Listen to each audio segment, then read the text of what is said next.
Hey, what's going on, everybody? Welcome into Monkey Knife Fight Live. I'm your host, Dan Watkins. Joining me this week is John McKechnie of Rotowire.com. John, how's it going, man? Tell the people a little bit about yourself so they can get a feel for what we're going to be talking about today.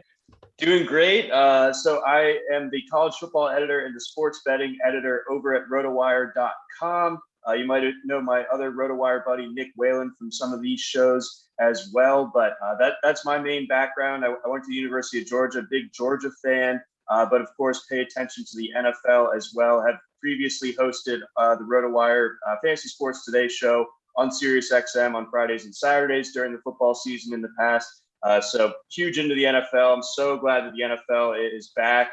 Last night, that first game, it's always just such an exciting time. You just know that it's go time.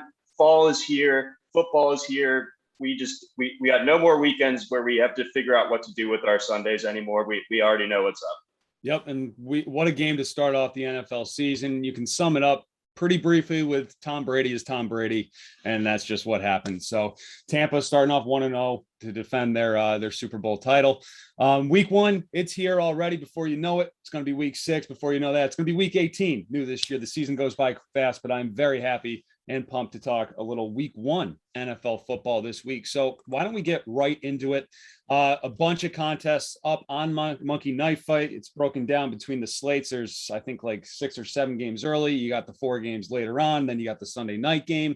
Or you can also just play individual games. So if you really like the idea of just talking about Patrick Mahomes versus Baker Mayfield in that 425 kickoff, you can play just that game, or you can go in early on and do some Falcons, Eagles, or anything like that. But we'll start off with the early games. We're going to talk about them all here for you guys this week, so you guys can make the picks and hopefully win some money. Hopefully we all can win some money this NFL season. But let's start off with the featured more or less. So how this works, John, is it's going to be the top 2. The lines change. By the minute pretty much. And it's going to be the top 2 projected quarterbacks. Right now, it's Matt Ryan and Josh Allen. Matt Ryan's projected to have 295.5 passing yards. Josh Allen is projected with 275.5. And then also we're going to talk about Russell Wilson here too, because he's kind of been floating in that 5 to 10 yard range. So he might bump into this contest before all is said and done on Sunday. But let's talk about Matt Ryan here to start. 295.5, more or less. Matt Ryan last year, he hit that number in just 5 of 16 games. So how are you feeling about Matt Ryan against the Philadelphia Eagles? That's an interesting one to start out with. I think that, we now get to see what life in Atlanta looks like without Julio Jones. Obviously, Calvin Ridley is an ascending, budding superstar, someone that was going in the top 2 rounds of fantasy drafts this draft season. So he's legit. The Falcons replaced Julio Jones, not directly, but in terms of role, but maybe in terms of that target share with rookie Kyle Pitts, who's just an unbelievable talent, someone that we haven't really seen at the tight end position in quite some time, maybe ever. So there's a lot of weaponry that Matt Ryan still has to work with. And I still think that despite Atlanta hiring Arthur Smith this offseason to be the head coach and, kind of the architect of this offense, I still think that Atlanta, their bread and butter is putting the ball in the air. And I think that Philadelphia will be able to be competitive enough in this game to where Atlanta can't get away from the pass. And with that, I do like going with the more for Matt Ryan this week, going up against the Eagles to open things up. It's in the dome. I think that only helps things as well. So give me the more on Matt Ryan at 295.5. I like the more as well. I just think the Eagles aren't very good. I think they're going to finish last in the NFC East, and I think we're going to see some holes on that defense get exposed. And Matt Ryan's playing for a contract as well, right? He's looking for one more payday before all is said and done. He's getting up there. I think he's like 36 years old, so he wants one more payday. And I think he's going to try as hard as he can to ball out this year. He's not going to quite be at MVP level as he was a couple of years ago, but I do like Matt Ryan quite a bit this week. Next, you got Josh Allen, 275.5. This is a lot of people's MVP pick this year, and he's going to have to do it with his arm, I think, because teams are going to try to keep him and make him throw against their defenses. He hit that 275 mark in 11 of 16 games in 2020, but one of those 5 games he didn't was against the Pittsburgh Steelers, where he finished with just 238 in that game with 2 touchdown passes. He had kind of a tough day, even though the Bills defense was really the hero in that one. He completed just 55% of his passes in that one against the Steelers defense, which was his second worst mark of the year. Pittsburgh, they always start off hot, but Buffalo, a lot of people like Buffalo this year. So how are you feeling about Josh Allen? More or less 275.5. Yeah, I think that's a great thing to draw from a year ago. That looking at the way that the Steelers defense was able to kind of box in Allen's passing production a little bit, but I think that this is a Bills team that's simply not interested in running the ball at all, at least with their running back. So I think it's going to be on Josh Allen's shoulders for such a high percentage of this game. We're going to see a lot of dropbacks from him, to where I really do like the more in this instance. Again, I don't really see the combination of Devin Singletary and Zach Moss going for more than 20, 22 carries in this one. So we're going to see a lot of pass attempts for Allen. Allen can run a little bit as well. But, the Steelers, the strength of their defense, in my mind, is that front seven and being able to stymie teams on the ground. And again, I don't think that Buffalo, in their kind of offensive DNA, is all about the run game anyway. So take away the weaker part of their offense, the run game, and just put it onto Josh Allen's plate as a passer. I think that plays into Buffalo's hands really nicely. I think it's kind of an aging cornerback group there in Pittsburgh. And I also worry about the Pittsburgh offense struggling against this Buffalo defense, to where they're giving the ball back to Buffalo a lot of short possessions, a lot of 3 and outs that lead to Pittsburgh's defense getting tired, and getting tired against Josh Allen is not a recipe for success if you're Pittsburgh. So I really like Allen in this spot. Yeah, and another thing with that game last year, that was a Sunday night game. It was in December. This is 1:00 Sunday afternoon in Buffalo. The fans are back. I think they're going to feed off that energy, and Josh Allen's going to have a good day as well. And then let's quickly talk about Russell Wilson here in case he does plop into this contest. 270.5 for Russ on that more or less number as of right now. He hit that number 6 times last year in 16 games, but he did not hit it once after week 9. So we've seen Russ do this in the past, where he has these first half where everybody is screaming, just give him the MVP award. Just give Russ as the MVP, give him the MVP. And then he kind of falls off. Seattle, usually they have some sort of injury bug going on there by the end of the season. Seattle is playing the Colts, 1:00 kickoff. Not really worried about Seattle and the East-West Coast thing, but the Colts defense allowed just 244 yards per game through the air last year. They did have a sneaky good pass defense. How do you feel about Russ and that Seattle passing attack this weekend? Yeah, I think that you hit it on the head. My knee-jerk reaction when you mentioned how many times he hit over this number, I was like, okay, how many times did he do that down the stretch? Because he really, really did struggle, as everyone finally got the let Russ cook type of thing happen during the first half of the season. Then defenses adjusted, and Seattle really struggled their way down the stretch. I think that this is a tricky spot. I don't think that Indianapolis is a particularly good team, but I think their defense is really, really solid at all 3 levels. And I think it's going to cause some problems for Seattle, who can be kind of a wonky team in week 1. I mean, I remember a couple of years ago, they almost blew it against a Bengals team that would ultimately earn the number 1 pick in the NFL draft. This is just a situation where I don't really like Russ's project. I think the volume, I think they're going to try to be a little bit more balanced, try to not be so out of whack with that run pass split the way that they were in the beginning of last season. I think, and then Indianapolis will be able to keep a lid on it as far as the effectiveness per pass when it comes to Russ. So I will take the less on Russ at 270.5. Yeah, Seattle's kind of weird, right? Because they kind of do this like backyard football, junkyard ball kind of thing where and if the line just breaks down and Russ is scrambling for his life and he has to make these unbelievable plays, but then eventually teams figure it out. So that number to me, if it stays around 270, I would hit the more there. But if that creeps up to 275 to 280, I'm staying away from it. So Russ is a really tough one here this week.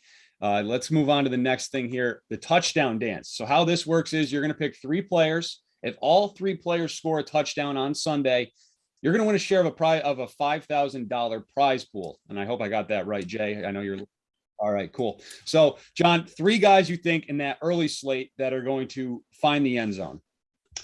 Let's see. I will go with James Robinson starting things off, the running back in Jacksonville. Obviously with Travis Etienne going out for the season, that should be Robinson's job, especially down near the goal line. They don't really have a great red zone threat in the passing game either. Tight end, not a huge part of that Urban Meyer offense. So I think that Robinson's going to be the guy when they get in close. And I think they're going to get in close a handful of times going up against the Texans. I mean, if there's a team that's in worse shape than the Jags in that division, it maybe even just in the league in general, it's got to be the Texans. They just are not fielding a serious team this year for whatever reason. So give me J-Rob there.